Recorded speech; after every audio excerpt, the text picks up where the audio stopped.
నమస్తే. Welcome to our channel. నేను మీ మాధవి. ప్రస్తుతం మనతో పాటు ఉన్నారు హైకోర్టు అడ్వకేట్ వి. శారదాదేవి గారు. నమస్తే మేడం. నమస్తే అమ్మా. మేడం, ఈ మధ్య కాలంలో లవ్ అనేది చాలా విపరీతంగా అయిపోయింది మ్యామ్.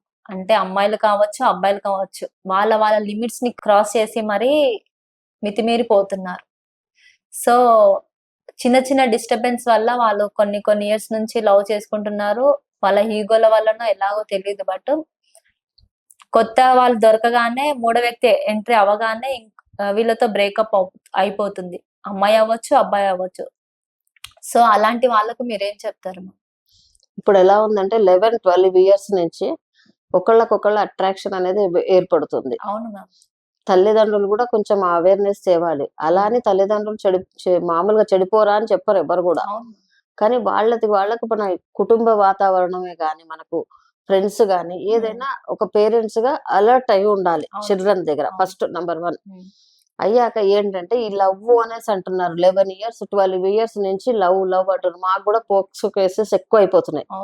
ఎన్ని కేసెస్ అవుతున్నాయంటే 11 ఏళ్ల పిల్లాడు, లేకపోతే 10 ఏళ్ల పిల్ల అలా చెప్తున్నారు. అలా కాకుండా ఇప్పుడు వాళ్ళు ఏంటంటే ఒక బాయ్ ఒక గర్ల్ టీనేజ్ అయిపోయింది, 18 ఇయర్స్ అయిపోయింది. మేజర్స్ వాళ్ళు ప్రేమించుకున్నారు. మామూలుగా లవ్ రిలేషన్షిప్ అంటున్నారు. ఫిజికల్ రిలేషన్షిప్ కూడా టేక్ ఇట్ ఈజీ అంతే. అది ఎంత ఈజీగా అంటే అసలు వాళ్ళు physical relationship, live in relationship లో ఉంటున్నారు. ఇయర్స్ ఉంటున్నారు. తర్వాత ఎట్లా ఉంటుందంటే వాళ్ళకు కొంచెం చిన్న మిస్అండర్స్టాండింగ్, చిన్నగా ఈగో ప్రాబ్లమ్స్, మిస్అండర్స్టాండింగ్స్, బ్రేకప్. అసలు వాల్యూ లేదు అక్కడ. లవ్ కి ఎక్కడ ఉంది వాల్యూ? అసలు ఎక్కడ వాల్యూ? ఇప్పుడు నువ్వు నిజంగా ట్రూ లవ్ అయితే వాళ్ళు వదిలిపెట్టారు. చిన్న చిన్న రీజన్స్ కు, చిన్న ఈగోయిస్ట్ ప్రాబ్లమ్స్, వాటికి వాళ్ళు కేర్ చేయరు వాళ్ళు అసలు. అలాంటిది ఇప్పుడు ఎట్లా ఉందంటే టైం పాస్ లవ్ ఇప్పుడు అంతే. టైం పాస్ కి అంతే. ప్రతి వాడు ప్రేమించాడు, ఆ పిల్ల ప్రేమించింది, నేను చేయాలి, నాకు బాయ్ ఫ్రెండ్ ఉండాలి, నాకు గర్ల్ ఫ్రెండ్ ఉండాలి. అది ప్యాషన్ అయిపోయింది చెప్పాలంటే. చెప్పుకోవడానికి కూడా గర్ల్ ఫ్రెండ్ ఉంది, నాకు బాయ్ ఫ్రెండ్ ఉంది, ఫ్రెండ్స్ అది గ్రేట్ అనుకుంటారు. వాళ్ళు గ్రేట్ గా ఫీల్ అవుతారు. అవును, వాళ్ళు గ్రేట్ గా ఫీల్ అవుతారు. సరే అట్లాగే వాళ్ళు పోనీ అందరినీ ఒప్పించి సరే అదే కంటిన్యూ చేసి వాళ్ళు పెళ్లి చేసుకుంటున్నారా? 100% చేసుకోవట్లేదు. ఎవరు ఒక్కళ్ళు కూడా 99% కూడా అనను నేను. ఎందుకంటే వాళ్ళు ఇయర్స్ టుగెదర్ వాళ్ళు ఏంటి లివ్ ఇన్ రిలేషన్షిప్ లో ఉంటారు. ఇప్పుడు పెళ్లికి రెడీ అవుతారు. లేదు అదే లవ్ లో ఉండి కూడా ఇంకొకడు ఎవడన్నా వీడికంటే మంచివాడు కనబడితే వాడికి అట్రాక్ట్ అవుతుంది ఆడపిల్ల. ఇక్కడ ఇంకో పిల్ల కనబడితే ఆ అమ్మాయి దగ్గరికి వీడు అట్రాక్ట్ అవుతున్నాడు. అక్కడ లవ్ వాల్యూ ఎక్కడుంది? నథింగ్. ఎక్కడ లవ్ లేదు. ట్రూ లవ్ అనేది ఇప్పుడు లేదా. ఇప్పుడు ఈ కాలంలోనైతే లవ్ అనేది లేదు, అస్సలు లేదు. 1,00,00,000 మందిలో ఒకళ్ళు మంచిగా ఉంటున్నారేమో, లవ్ చేసుకొని మ్యారేజ్ చేసుకున్నారు అంటే అంతే. 1,00,00,000 మందిలో లేరు. లవ్ మ్యారేజ్ చేసుకున్నారు, కొంతమంది చేసుకుంటున్నారు, చేసుకున్నాక విడిపోతున్నారు, నా దగ్గరికే వస్తున్నారు. 6 ఏళ్ల లవ్, 7 ఏళ్ల లవ్ అని అంటున్నారు. ఎక్కడుంది వాల్యూస్? ఎక్కడున్నాయి? పోనీ వాడినే ట్రూ లవ్ గా పోనీ ఆ అమ్మాయి వాడినే నమ్మి ప్రేమించి వాడితోనే ఉంటుందా? లేదు. ఇతను అట్లాగే ఉంటున్నాడా? అక్కడ పక్కకి ఆమె ఉంటది, ఇంకో వాళ్ళని చూస్తారు, వీళ్ళిద్దరికి డిస్ప్యూట్స్. నువ్వెందుకు ఆ పిల్లని చూసావు నువ్వు? అవునా? అట్లాగే ఈ అమ్మాయి కూడా అంతే. ఎవరైనా ఉన్నారంటే వాడితో కొంచెం ఫ్రీగా మూవ్ అయిందంటే వీడికి కొంచెం ప్రాబ్లం. ఇవన్నీ ఉండదు. ట్రస్ట్ మెయిన్ ఇంపార్టెంట్ ఏంది? నమ్మకం. ఒకళ్ళ మీద ఒకళ్ళకి నమ్మకం ఉండాలి. ఆ నమ్మకాలు లేవు, వాల్యూస్ లేవు, ఈగోస్ ఎక్కువైపోయాయి మనకి. చెప్తున్నాను కదా, మొత్తం సొసైటీ ఏంటంటే ఒక బాయ్ ఫ్రెండ్ గర్ల్ ఒకళ్ళు నలుగురితోని వెళ్తున్నారు. వేరే అమ్మాయితో కూడా ఈ అమ్మాయితో లవ్ చేస్తున్నాను అంటాడు, ఇంకో అమ్మాయితో కనబడతాడు. ఎక్కడ ఉంది లవ్ అనేది? ఏముంది అక్కడ? లవ్ లేదు, ఏమి లేదు, నథింగ్ అమ్మా. అది జస్ట్ వాళ్ళ టైం పాస్ కు అంతే.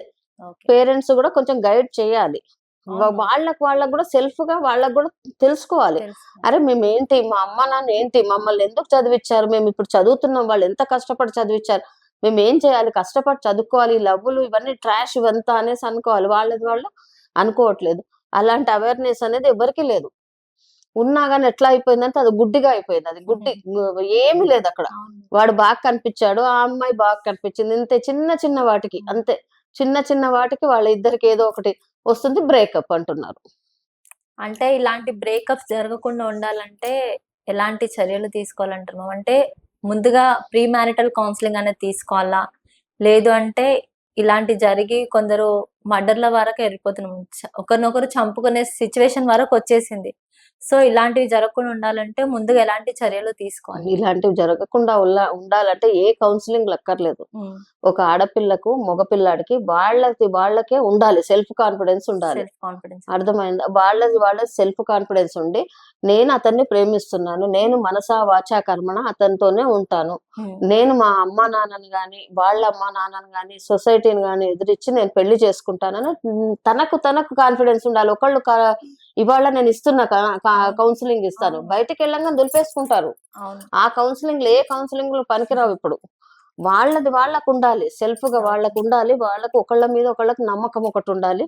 అతనికి కూడా ఆ పిల్లాడు ఎవడైతే అప్పుడు ఆ అమ్మాయిని ప్రేమిస్తున్నాడో వాడు కూడా అనుకోవాలి, అరే నన్ను నమ్మి వచ్చింది, వాళ్ళ అమ్మ నాన్నని కూడా అందరిని వదిలిపెట్టి నాతో ఎక్కువ స్పెండ్ చేస్తుంది ఈ అమ్మాయిని పెళ్లి చేసుకోవాలి, ఈ అమ్మాయితో జీవితాంతం ఉండాలి అని ఒకళ్ళ మీద ఒకళ్ళకి నమ్మకం ఉండాలి.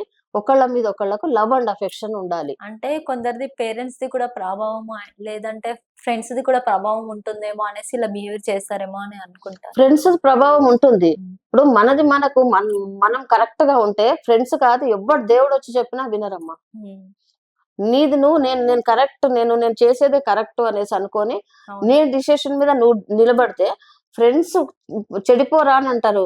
అక్కడ ఉండదు, వాడికి ఉండాలి. నువ్వు సిగరెట్ తాగురా అంటే తాగితే వాడి అసమర్థత అనుకుంటాం మనం.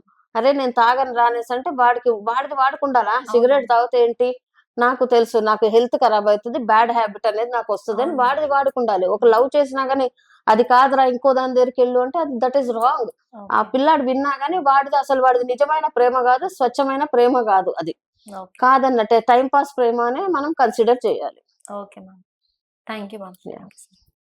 చూసారు కదా, ఈ వీడియో కనుక నచ్చినట్టయితే like and share and comment చేయండి. కింద స్క్రోల్ అవుతున్న నంబర్ కి కాంటాక్ట్ చేస్తే మేడం అపాయింట్మెంట్ మీకు ఎప్పుడు అవైలబుల్ గా ఉంటుంది. Thank you so much.